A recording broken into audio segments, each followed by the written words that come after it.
Sir Pawan Kalyan గారు కాకినాడ ఉప్పాడ సభలో ప్రసంగిస్తూ ఉండగా అభిమానులందరూ కూడా ఓజీ ఓజీ ఓజీ అని చెప్పేసి అరవడం మొదలుపెట్టారు. అప్పుడు పవన్ కళ్యాణ్ గారు మీరు ఓజీ అంటే ప్రజలు క్యాజీ అంటారు. కనీసం ఒక 3 నెలలైనా వాళ్ళ దగ్గర వర్క్ చేస్తాను. మళ్ళీ కనీసం రోడ్లు కూడా పూడ్చలేదు. గుంతలు పడ్డ రోడ్లు కూడా పూడ్చలేదని చెప్పేసి నన్ను అడగొద్దు కదా! అందుకే 3 నెలల తర్వాత కుదిరినప్పుడల్లా ఒక 2, 3 రోజులు షూటింగ్ చేసుకుంటాను అని చెప్పేసి చెప్పడం చూస్తున్నాం. మరి ఇప్పుడు ఆ 2, 3 రోజులు షూటింగ్ ఇస్తానన్నారు గదా!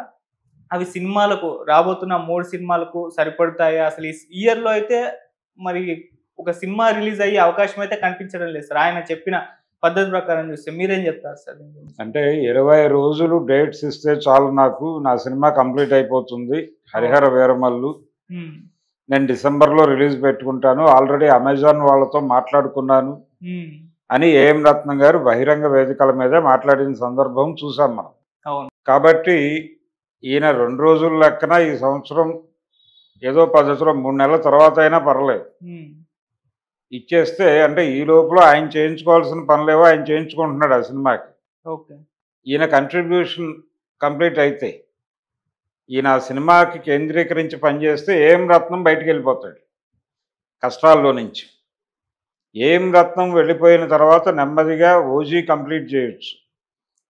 ఉస్తాద్ భగత్ సింగ్ ఆయన చేయకపోయినా పెద్ద ప్రమాదం ఏం లేదు. ఎందుకంటే ఆ ప్రొడ్యూసర్ల దగ్గర అడ్వాన్సులు తీసుకుని ఉంటారు తప్ప అంతకు మించి ముందుకెళ్ళలేదు ఆ సినిమా. ఓకే. ఈ సినిమా ఉంటుందో ఉండదు అనేటువంటి విషయంలో అనేక డైలమాలు ఉండటం వల్లనే హరీష్ శంకర్ వేరే స్క్రిప్టులతో కొనసాగుతున్నాడు. హ్మ్. అతను ఆగలేదు. అతని ప్రయాణం అక్కడ ఆపి కూర్చోలేదు. కాబట్టి అది చేస్తే చేయనివ్వచ్చు, చేయకపోతే వదిలేయవచ్చు.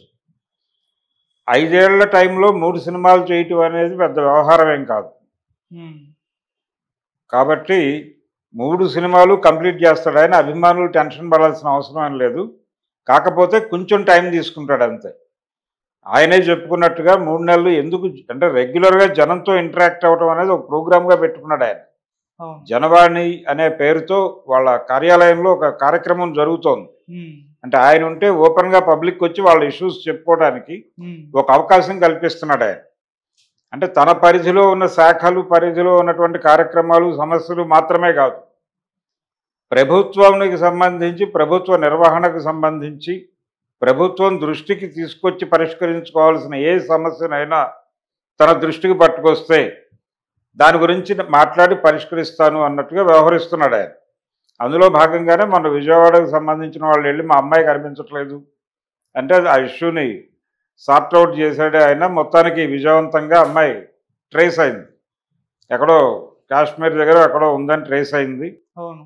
ఇలాంటి కార్యక్రమాల ద్వారా ఆయన ప్రజలకి ప్రభుత్వానికి మధ్య విపరీతమైన గ్యాప్ ఉంటుంది అనేటువంటి ఒక విమర్శ జగన్మోహన్ రెడ్డి పాలనలో నడిచింది. హ్మ్. ఆ గ్యాప్ లేదు, ఎవరైనా ఎప్పుడైనా వచ్చి కలిసి వాళ్ళ సమస్యలు చెప్పుకునే అవకాశం ఉంది నా దగ్గర అని ఆ బ్రీతింగ్ని ఆయన ఎంజాయ్ చేస్తున్నాడు ఇప్పుడు. అలాగే పబ్లిక్కి ఇది అలవాటు చేయాలి అనుకుంటున్నాడు.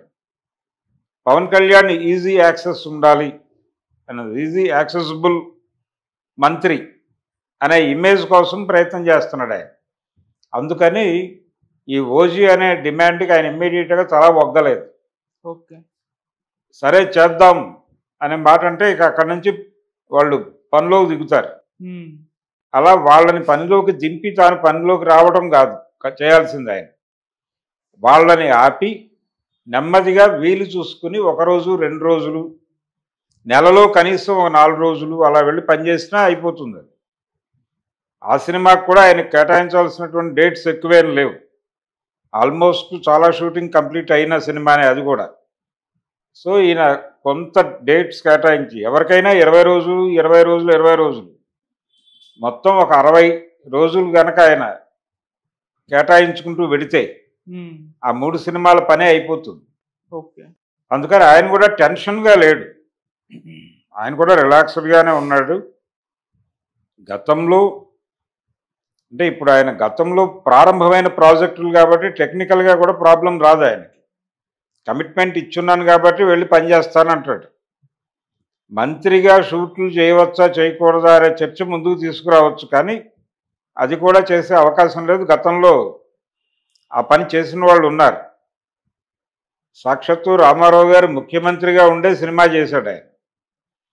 కాకపోతే ఆ రోజుల్లో ఆయన రాష్ట్రపతి నుంచి ఒక ప్రత్యేక అనుమతి తెచ్చుకున్నాడు. ఆ షూటింగ్ జరిగింది విశ్వామిత్ర. కాబట్టి ఆయన కార్యకలాపాలు అక్కడే చేసేవాడు. సెక్రటేరియట్లో చేయవలసిన పనులు, తన సంతకాలు పెట్టాల్సిన ఫైల్స్ని విశ్వామిత్ర సెట్కి పిలిపించుకుని అక్కడే చూసి అక్కడే సంతకాలు పెట్టేవాడు ఆయన. ఓకే. అలాగే మంత్రివర్గ సమావేశాలు కూడా అక్కడే పెట్టేవాడు. అదే గెటప్లో కూర్చుని మాట్లాడేవాడు వాళ్ళతో. అదొక ధోరణి. ఇప్పుడు అలా కాదు. ఈయనేమో అక్కడ మంత్రిగా ఉన్నాడు ఆంధ్రాలో, షూటింగ్లన్నీ తెలంగాణలో ఉన్నాయి, సెట్స్ ఇక్కడ ఉన్నాయి, స్టూడియోలు ఇక్కడ ఉన్నాయి. కాబట్టి ఆయన నెమ్మదిగా నెలలో కనీసం ఒక 3 రోజులు కేటాయిస్తే నెమ్మదిగా ఒక 4-5 నెలల్లో ఇవి పక్కకి నెట్టేయచ్చు ఈ సినిమాలు. ఓకే. ఆ ప్రయత్నం చేస్తాడు. ఎందుకంటే చాలా ఆందోళనగా ఉన్నాడు ఏం రత్నం వరకు. ఏం రత్నం ఆందోళనలోనే ఉన్నాడు. ఓజీ వాళ్ళు కొంచెం వెయిట్ అండ్ సీ అన్న ధోరణిలో ఉన్నారు. మైత్రి మూవీ మేకర్స్ పెద్ద హోప్ లేదు వాళ్ళకి. చేస్తే మంచిదే, చేయకపోయినా పర్వాలేదులే, ఇంకో పని ఏదైనా చేయించుకుందాం, ప్రభుత్వంలో మన హీరో ఉన్నాడు, మనకేం పర్లేదు అన్నట్టుగా ఉన్నారు. ఈ 5 ఏళ్లలో ఈ 2 సినిమాలు అయితే కంప్లీట్ చేస్తాడు. ఫర్దర్గా ఒకవేళ అవకాశం ఉంటే ఉస్తాద్ కూడా చేస్తాడు. చేసిన తర్వాత కొత్త కమిట్మెంట్స్ అయితే ఉండవు. కొత్త కమిట్మెంట్స్లోకి ఎంటర్ అయ్యే ప్రయత్నం ఈ టెన్యూర్ అయ్యే వరకు చేయడాయి. ఒకవేళ వచ్చేసారి గెలిస్తే అసలు ఆ ఇష్యూనే ముందుకు రాదు. ఒకవేళ ఏదైనా జరిగి ఓడిపోతే అప్పుడు మళ్ళీ సినిమాల గురించి ఆలోచిస్తాడు ఆయన. సో ఇప్పుడు ఓజీ గురించి ఆందోళన పడుతున్న వారు ఎవరు ఆందోళన పడాల్సిన అగత్యము అవసరము లేదు. ఆయన చేస్తాడు ఆ సినిమా.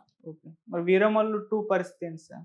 వీరమల్లు 2 గురించి ఆయనకే ఆశలు లేవు. అంటే అనౌన్స్ చేశాడు కానీ ఆశలు లేవు ఎవరికి, ఏం రత్నంకే. ఆయన ఇటీవల ఏం మాట్లాడుతున్నాడో, ముందు ఈ 1 రిలీజ్ అయితే డిసెంబర్లో అనుకున్నాం మేము, డిసెంబర్లో రిలీజ్ అయిపోతే నేను దాదాపు బయటపడిపోయినట్టు, తర్వాత సంగతి తర్వాత, అది చేస్తే తర్వాత చేద్దాం, 5 ఏళ్ళ తర్వాత చేద్దాం, లేకపోతే ఇవన్నీ కంప్లీట్ అయిన తర్వాత అయినా చేసుకుందాం అనే మూడ్లో ఉన్నాడు ఆయన. అందుకని ఆయనకు ఆ తొందర లేదు. ముందు అసలు పార్ట్ 1 రిలీజ్ అయితే చాలు. పార్ట్ 1 అని చెప్పాం, 2 తీయాలని రూల్ ఏం లేదు కదా. మనకు వీలున్నప్పుడు చేస్తాం, ఆయన వెసులుబాటు ఉన్నప్పుడు చేస్తాం అన్నట్టుగానే ఉంది. ఇప్పుడు పైగా క్రిష్ గారు లేట్ దాన్ని ఆయన్ని కార్డియల్ రిలేషన్స్లోనే పంపించేశారు బయటకి. ప్రాజెక్ట్ డిలే అయ్యేలా ఉంది, మీరు వేరే ప్రాజెక్టులు చేసుకోండి అన్నారు. ఇప్పుడు ఆయన ఏదో లేడీ ఓరియంటెడ్ సబ్జెక్టుల మీద వర్క్ చేస్తున్నాడు. సో ఆయన ప్రయాణం ఆయనకి నడుస్తోంది. ఆ టైంలో జ్యోతికృష్ణని పట్టుకొచ్చారు డైరెక్టర్గా. జ్యోతికృష్ణ ట్రావెల్ అవుతున్నాడు ఇప్పుడు ఆ సినిమాతో. తనకి ఒక పాన్ ఇండియా ప్రాజెక్ట్ అవుతుంది. అది పాన్ ఇండియా ప్రాజెక్ట్, తద్వారా తనకంటూ ఒక మార్కెట్ క్రియేట్ చేసుకోవాలి అనే ఆలోచనతో ఉన్నాడు. ఈ క్రమంలోనే ఆయన 2G బృందావన్ కాలనీ అని ఒక సినిమా చేశాడు. దానికి పార్ట్ 2 చేసేటువంటి ఆలోచన ఉంది. ఇవన్నీ వర్కౌట్ చేస్తున్నాడు ఆయన నెమ్మదిగా ఏం రత్నం గారు. చూడాలంటే పవన్ కళ్యాణ్ మీద గట్టి హోప్తో ఉన్నాడు ఆయన. పొలిటికల్గా కూడా తన సర్వీసెస్ అందించాడు ఆయన జనసేనకి ఏం రత్నం. అందుకని కొంచెం ఆయన మీద స్పెషల్ కన్సిడరేషన్ ఉంది పవన్ కళ్యాణ్కి. కాబట్టి ఆయనకు తప్పనిసరిగా వెసులుబాటు కల్పించి ఆయన్ని ముందు బయటేస్తాడు. ఆ తర్వాత ఆయన టార్గెట్, ఆయన ఫోకస్ ఓజీ మీదే. ఓజీ కంప్లీట్ చేసేస్తే అక్కడికి తను ఆన్ సెట్స్ ఉన్నటువంటి ప్రాజెక్టులు కంప్లీట్ చేసినట్టు అవుతుంది. ఒకవేళ మంత్రిగా ఉండి షూటింగ్లకు వెళ్ళటం ఇబ్బంది అనుకుంటే రామారావు గారి పద్ధతిలో అక్కడి నుంచో పర్మిషన్ తెచ్చుకుంటాడు ఆయన. తెచ్చుకుని చేసేసుకుని కంప్లీట్ చేస్తాడు తప్ప హోల్డ్ చేయరు. ఓజీ గురించి ఎవరు ఆందోళన పడవలసిన అవసరం లేదు. ఆ సినిమా రిలీజ్ అవుతుంది.